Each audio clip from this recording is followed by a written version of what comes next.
All right, go ahead and call the Wednesday, March 1st, 2023 Northern Nevada Water Planning Commission meeting to order. Can we please have a determination of quorum? Roll call. Danielle Henderson. Michael Widmer. He's on Zoom. Oh. I'm present. Bill Hauk. Michael Drinkwater. Here. John Enlow. Here. John Flansburgh. John Martini. Here. Chris Melton. Here. Dave Solero. Here. Mervyn Wright. Cara Steelan. Here. We have a quorum. All right, thank you very much. That'll take us to item number 2, public comment. Is there any public comment today? I have none. All right, that'll take us to item number 3, approval of the agenda. Open for a motion. Move to approve. Second. Motion by Martini, second by Drinkwater. All those in favor signify by saying aye. Aye. Aye. All right, passes unanimously. Takes us on to item number 4, approval of the minutes from the February 1st, 2023 NNWPC meeting. Open for motion. And I'll move to approve. Second. I was almost going to get there. All right, we've got a motion and a second. All those in favor signify by saying aye. Aye. Aye. Passes unanimously. Taking us on to item number 5, report, discussion, and possible direction to staff regarding procedure and draft criteria to evaluate the public at-large NNWPC board member applications. Ms. Rigdon. Thank you, Chairman Solero, and good afternoon, members of the Commission.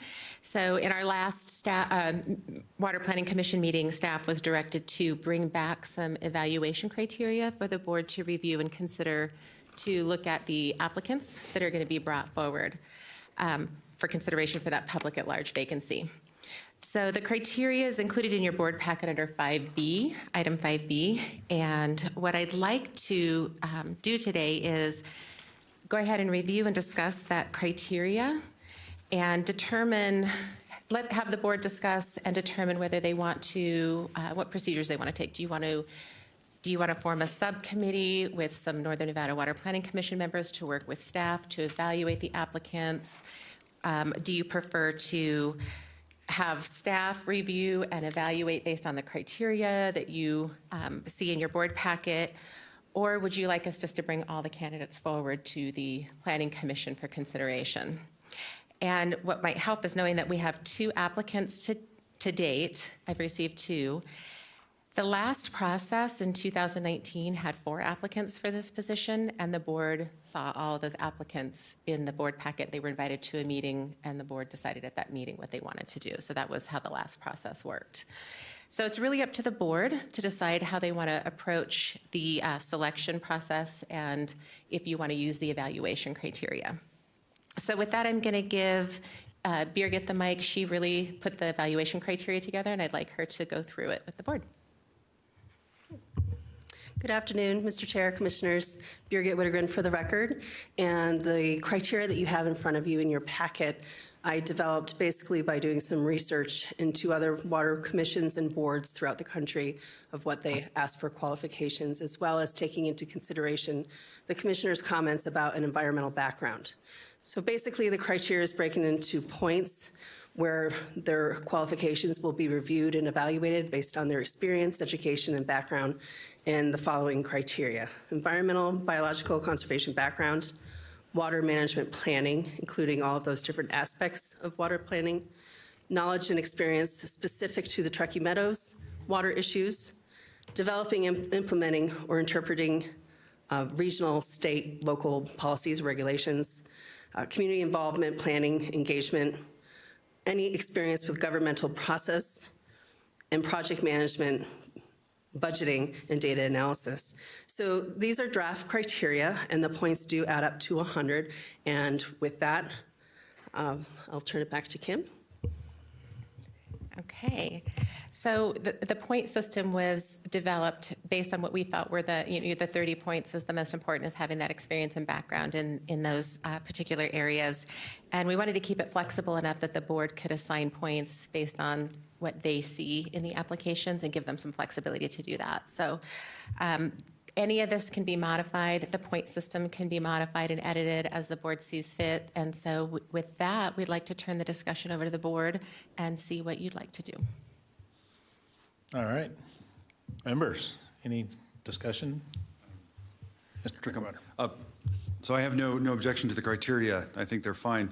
My concern is that you have 2 applicants already, and if we adopt these criteria after they've applied, they would not have had an opportunity to address these criteria in their application. So we'd want to make sure they were given that opportunity in some way. I don't know what the mechanism there is, but.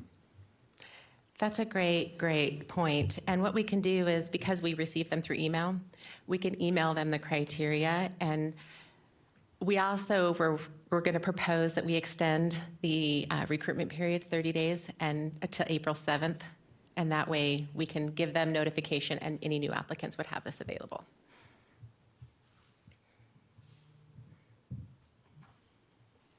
Mr. Enlow. I just had a question, whether or not the applicants are required to be a resident of Washoe County or not.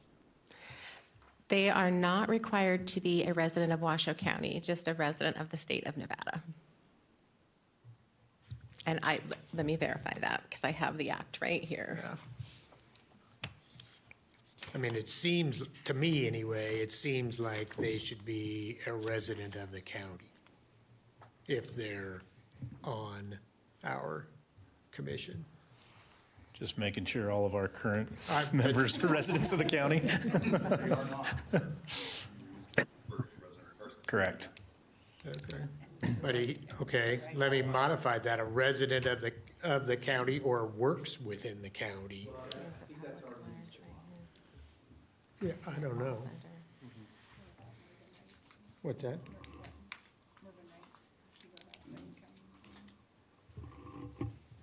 Yeah, so the statute actually does not require that it be, I'm sorry. Is that on? I don't know, is yours on? It looks like it's on now. Okay. The statute only requires that they be members, residents of Nevada. I mean, the first portion of the statute says the Northern Nevada Water Planning Commission is hereby created in the planning area. The Water Planning Commission must consist of the following voting members who are residents of Nevada. And it goes on and enumerates them. I don't think anything would stop you from taking into account where they actually reside, in fact, and making an appointment, but it's Yeah. not required by virtue of the statute. And we can include that in the criteria, if the board wanted to include that in the criteria. Yeah. It just seemed like having a tie to this community, one way or the other, is important.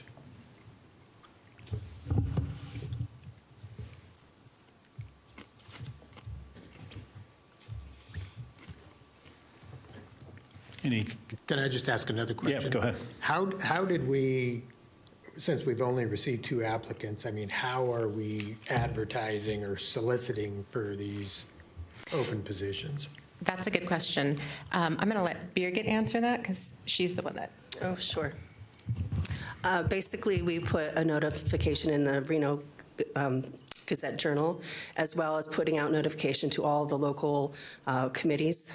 And I don't have it in front of me, but the Tamwa Oversight Committee, the City of Reno and Sparks local committees.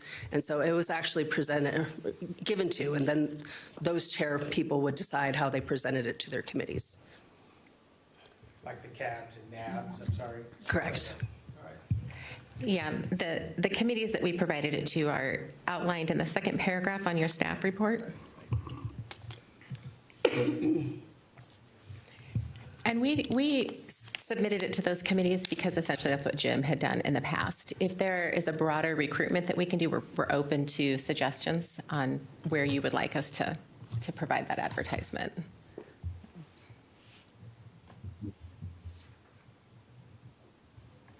This is Commissioner Whitmer. Kind of like the thoughts that John Enlow has with respect to residency. And that's kind of makes sense to me. That's it.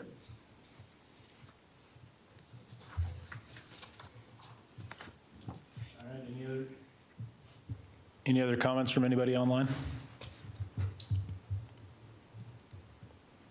Don't see, oh, maybe Mr. Flansburgh? Yeah, I'll just chime in here. So I am actually not a resident of the county, but obviously I have worked in for the city of Reno for over 17 years. So, but with this, I do think this is our public at large application. So I could see where we would have certain things that we were looking for, and that would kind of probably fall out more in the scoring. So I generally follow, I am in favor of the recommendations as shown, and per John Enlow's comment, either residency or by virtue of their position, what they do in the community. But this is the public at large. So I think, and the public at large specifically, we could make that more specific to Washoe County residency as opposed to just state of Nevada. That sounded an awful lot like a motion, John. So moved. Comment, Mr. Chair? Absolutely. Would the commission consider residency or employment in Washoe County as a criteria? Because I do know there are quite a few professionals that work here locally that maybe live in Truckee, maybe live in Carson. So I wouldn't want to see us narrow it too much by just saying a resident of Washoe County. I believe our learned counselor over there read the law, it has to be stated that. So our friends from Truckee would not qualify. You're right, Mike. Thank you. But I'm in favor of adding, maybe to criterion 5, adding that residency or work nexus, some language into that. Can we do that? And rather than make it its own standalone and then adding more points to this, then Birgit has to do math. It wouldn't be 100 points anymore. We can do that. Does the motioner agree with that? Since I you do. made a motion. I do. Perfect. I do. Thank you. Then I came awfully close to saying, I second that motion. Fantastic. Yes, Ms. Rigdon.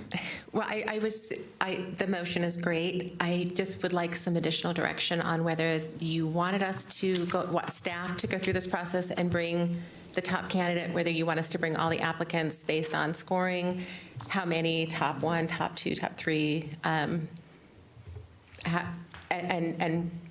how you want us to move forward with that. Or do you want to create a subcommittee to assist staff with that? If I may take a stab at this, I think that if there are more than 5 applicants, I think staff should go ahead and rank the applicants and bring us 5, the top 5, based on your criteria. No need for a subcommittee. Okay. That works. Okay. Sorry, Mr. Flansburgh, that got a little messy. It did, but I agree with that comment also. So I would amend the motion to include that direction as given. And the seconder? Sure. Perfect. Is there any public comment on this? I might as well ask that There's none. too. I'm, fumbling around up here. So we have a motion and a second. Is there any further comment on this item? Seeing none, all those in favor signify by saying aye. Aye. Aye. Any opposed? Looks like unanimous on that. Thank you very much. Ms. Rigdon, that now takes us to item number 6, presentation and report regarding the Truckee Meadows Source Water and Watershed Protection Plan update. Thank you, Chairman. Kim Rigdon for the record. So it is my sincere pleasure to introduce Jill Sutherland, who is a senior engineer with the Resource Concepts, Inc., and she works under contract with the Nevada Division of Environmental Protection under the Source Water Protection Program, and was instrumentally involved in driving the planning process here in Washoe County to accomplish our 2020 Integrated Source Water and Watershed Protection Plan. So I'm very excited to hear her presentation and find out more about what activities have been ongoing since I have no longer been in that position and been working here. This is exciting to see what the implementation activities that are. So Jill, and I think Commissioner Steelen is here to assist with that, as she was heavily involved in that planning effort as well. So Jill, would you like to? Do I have to turn it? Are we on there? Okay. Good afternoon, commissioners, and wanted to thank you for having me. As Kim mentioned, I'm Jill Sutherland. I had the pleasure of working with Kim and Birgit, putting together this the 2020 Integrated Source Water and 319H Watershed Protection Plan for Public Water Systems in the Truckee Rivers and the Truckee Meadows. It's a mouthful. And with that, I also wanted to introduce Ethan Mason. He's sitting in the audience here. Kim has moved on, but the torch has been passed to Ethan, and he's going to be awesome in that position. And he's really indicated that he's, and from an NDEP perspective, is authorizing RCI as his contractor to continue working with folks to help implement this great plan. So, what's been accomplished since everyone approved the plan in 2022? It's 2023. So next slide, I can do it. There we go. All right. So a little bit about the plan. Keep in mind, this is a voluntary, community-driven plan, not an NDEP plan. And the local planning team at the time came up with the following purpose for the plan. I'm going to read this. This is a tool to help agency staff and decision makers to protect the water quality of drinking water sources and to help manage the Truckee River and the watershed to maintain or improve water quality. So this is about your community protecting your drinking water at the source. Because the river and local aquifers comprise drinking water for most of the residents of Washoe County, watershed management and non-point source pollution goes hand in hand with protecting source water quality. This was truly a multi-jurisdictional planning effort. On a watershed basis, as you can see by the list there, we had great participation. Everybody was enthusiastic in the planning process, and that enthusiasm has continued with folks implementing projects that were identified under this plan. And even though it's only been a couple years, they've asked NDP through RCI as a contractor to help with a major update of this plan. So, what does that look like? Whoops. Okay. There's a website associated with this plan. It is www.washoecountycleanwater.org. If you haven't checked it out, it's awesome, if I may say so. It provides a great tool. It's got interactive maps, it's got documents, it's PDFs, and these are for, organizations to come and get used as a resource to get information about the various watershed. It's also, for the general public to get a lot of information generally about water quality and the drinking water message and how to protect water quality. This website has got a major overhaul as one of the updates. It's been reformatted. It's much more eye-catching, friendly, easy to use, and I want to give all of that credit to TMRPA and the fabulous folks there. They did the website development and are handling the data management for all of the mapping. They are awesome and have continued to be a great supporter of source water protection. Tumwa has also been a great supporter. We have just been working with them to make sure that all the aquifer modeling that they've been doing is reflected in the mapping that you can click through on the website. We're not going to do any of that today, but go in. It's really great. So that's been updated by Tumwa, and their GIS staff at Tumwa, who are also really amazing and fun to work with. Washoe County District Health. They recently did a review of all the small water systems, most of which are on groundwater and wells and springs. There are about 100 public water systems in Washoe County. Only 3 of those, or maybe 4, are associated with Tumwa. All the rest are small water systems, and that District Health mines and helps to keep up to date, right? 76 of those 100 are active water systems, and that's a big job, and their participation in source water protection is fabulous, right? All right. So what's the other big update?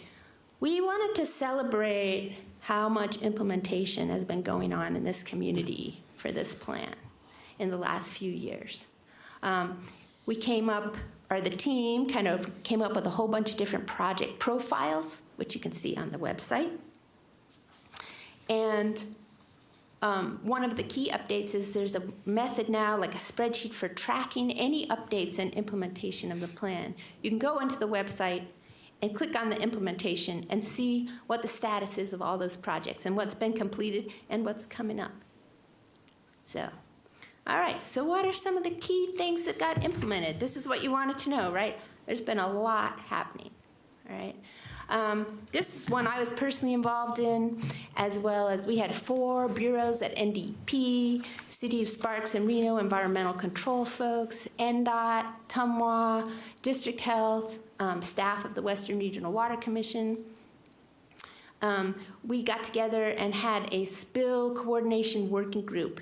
And it's been about 3 months and about 6 meetings going over spill reporting, and they came up with a flow chart to help everybody know what's going on in the event of spill response and cleanup, who to call and who to follow up with. It was really great.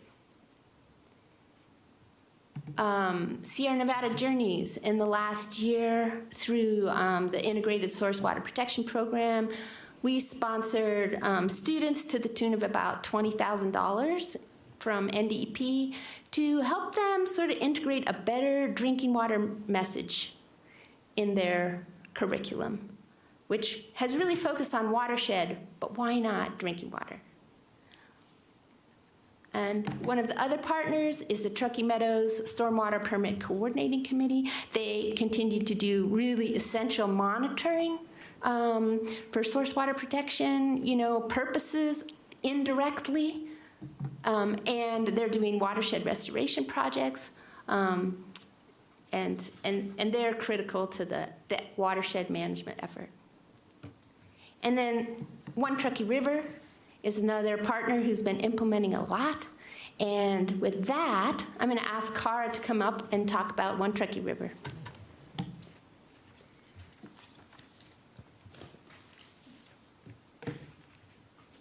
Great, thanks Jill for the overview of those. I have a few more slides and programs to talk to you about. So One Truckee River is obviously one of our critical partners for source water protection, and they have been implementing a lot of projects over the last few years. This is just a list of a few of their projects. So they've completed their Truckee River, or they're completing their Truckee River Coordinated Vegetation Management Plan. Basically, they're trying to advance sustainable vegetation management along the river corridor.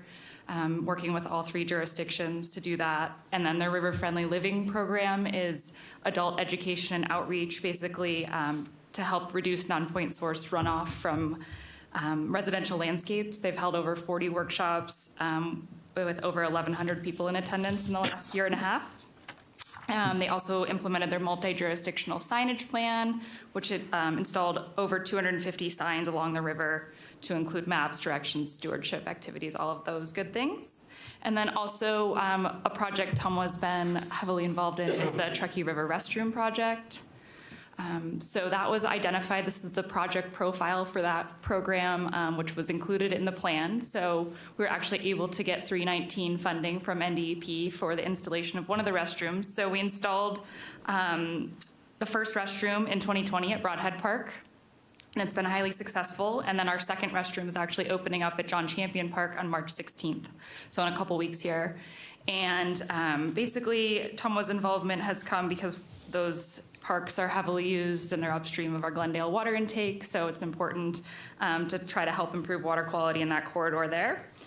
And then the other piece I wanted to discuss is a little more technical, kind of different than OTR's programs, but during the 2020, when we were creating the plan, we really wanted to start to look at businesses that were developing in our critical source water protection areas. So it's a little hard to see on this map. You also have a copy in your packet, but in the green, orange, yellow areas, those are our wellhead capture zones for all of our production wells. And then near the tributaries and river, we have a critical source water protection area too. So basically what we were able to do was we worked with City of Reno in 2020 and 2021 during their Title 18 code revision to add a source water protection component. So before we weren't really getting notified except when businesses, I think, are within like 300 feet of the wellhead. So what this has been able to provide us is that businesses that have potentially contaminating activities are required to notify TUMWA before during their business license approval process. And then basically we review at TUMWA the information to determine if there is a concern from our perspective. We don't really have any regulatory authority, but what we are able to do is provide education and outreach to those businesses. Things we're really concerned about are things like heavy industrial use, cleaners, gas stations. And so basically what we do is we contact all those businesses that are within the critical source water protection areas. And as of now, that's in City of Reno only because they just kind of fit into their planning process. We would love to expand it to Sparks and the rest of our service area in Washoe County as well. And we received 100 notifications from 118 businesses in 2022, and we were contacted 37 of them. And so we basically just provide education and outreach, letting them know what a source water protection area is, why it's important to follow all state, local, and federal regulations for things like underground storage tanks and proper storage of contaminants and just basically BMPs. So that's been really successful and has been helpful for us to identify some things we're concerned about that we wouldn't have seen otherwise. And we're also working with TMRPA to incorporate kind of the source water protection into the regional planning efforts to have it included in their plan update in the natural resources section. And with that, I think we're ready to turn it over to for questions, unless Jill has anything else to add. All right, thank you both very much. Are there any questions? Mr. Enlow. This is too good of an opportunity to let pass by. So, as Cara said, the city of Reno participated with us in this process. And I mean, during the development, we had reached out to both the county and the city of Sparks. And I think everybody had a concern that this was going to be an onerous process that was going to add time to the development review process and everything. But Cara, Jill, could you please comment on that, on what the city of Reno's experience has been? Yes, that's a great question and point. So there was a lot of concern about that from City of Reno staff. Obviously, we didn't want to decrease or increase, review time at all. So what we did through a lot of meetings with them was we basically all that they have to do during their review process is check to make sure that the applicant has received an automated email from us. So we set up a forum on our website. They go in, they put in their information. It's basically just their name, the name of their business, their APN, their use type,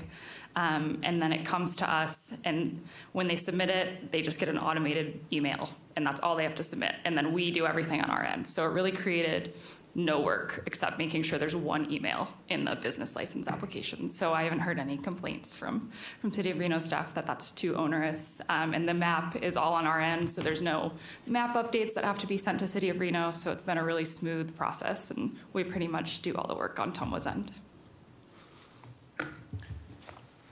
And that's during the business license process? Yes. Got it. Yeah, and it was in their, basically in their land development code. Mm-hmm. And so it's just in there now. I think it's a half page. Basically, it says if your business has, I think it's 14 use types, if it falls within one of these 14 use types, you must submit your information to TUMWA and include the notification in your application. All right. Mr. Enlow, go ahead. Didn't this effort receive an award also? Yes, it actually received last year. Thanks, John. It received a national award for source water protection programs from the AWWA last year for the whole nation. So it's a nationally award-winning program. I thought so. Thank you. May I ask a question? Yeah, go ahead. Yeah. So, Cara, just for edification, what if you get a concern in one of the sources? What's the process that TUMWA goes through? Yeah, so like I said, we don't really have any regulatory authority when it comes to this, so it's more of an education and outreach process. We also do look at all three jurisdictions' development agendas, so when they're actually in the more of the development phase, not the business license phase, and we've been able to catch a couple there where, like an auto repair shop was going in, and it was really close to a wellhead, like basically it was sharing a parcel. And so we were able to actually meet on site with staff or with the developers and discuss how they're going to mitigate any concerns. So it's all education and outreach, but it has led to, I think, some positive interactions with development. Great, thank you. All right, any other questions, comments? I can't see anybody online, so if you're online, just go ahead and shout it out. No questions from me. Thank you. All right. All right, Ms. Sutherland, thank you very much. Ms. Steeland as well, fantastic. Thanks for the information. Super cool program. So. Can I just say one, I can't not say. Yeah, I know. Go ahead.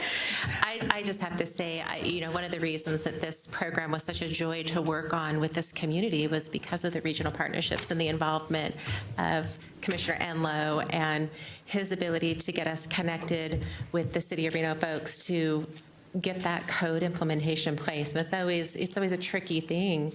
So there was so much support from the Water Planning Commission and the different directors at that level for us to be able to accomplish what we had accomplished. So our partners are amazing. It's one of the reasons that I was very much looking forward to coming and working into the future with this group. So thank you very much. I can't not say something. All right, thank you very much. That will then take us on to item number 7, action, discussion, and possible direction to staff on the draft Western Regional Water Commission fiscal year 2023-2024 tentative budget. Ms. Rigdon. Okay. Okay, so we are on, I'm sorry, I was totally. Sorry, item number 7. Item number 7, okay. I was like, okay, we moved on, okay.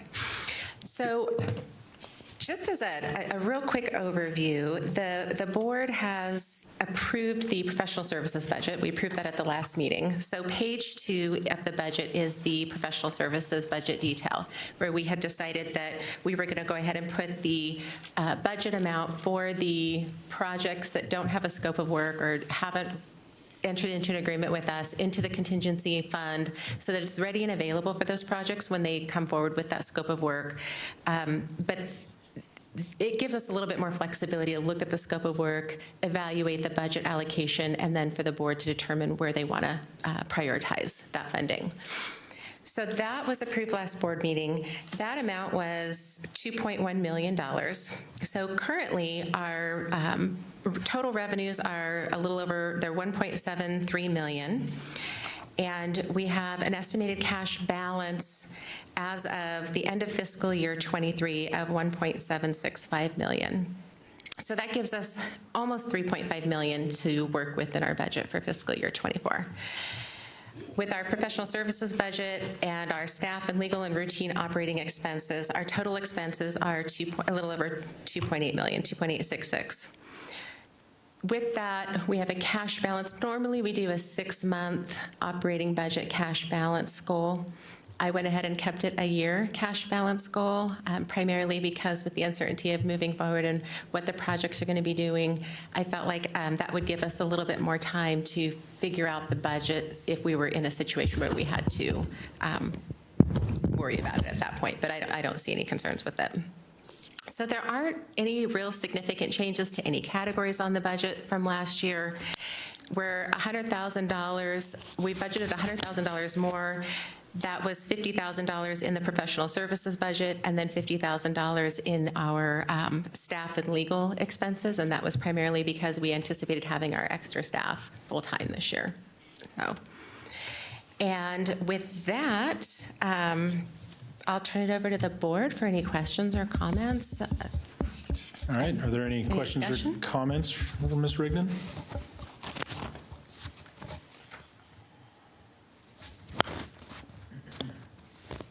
Mr. Mr. Enlow, go ahead. Sorry. You just made a comment about extra staff for, what are you talking about there? Well, we brought Birgit on last June. Okay, so she's on. for So the she's full on year. full-time, Okay, so that's yeah, all. so we I didn't thought you were anticipate that extra funds. Contemplating someone else. Okay, Yeah. thank you. All right, any other comments, questions, concerns? This is an action item. Is there any public comment on this? All right, bring it back to the board. I'd entertain a motion. Move to approve the budget as submitted. Second. All right, I've got a motion and a second. All those in favor signify by saying aye. For discussion, Oh, for discussion, yes, Mr. Flansburgh. and I assume that that also means that we will make this as our recommendation to the Western Region Water Commission Probably the best way to do the motion. for their approval. Move this budget on to them.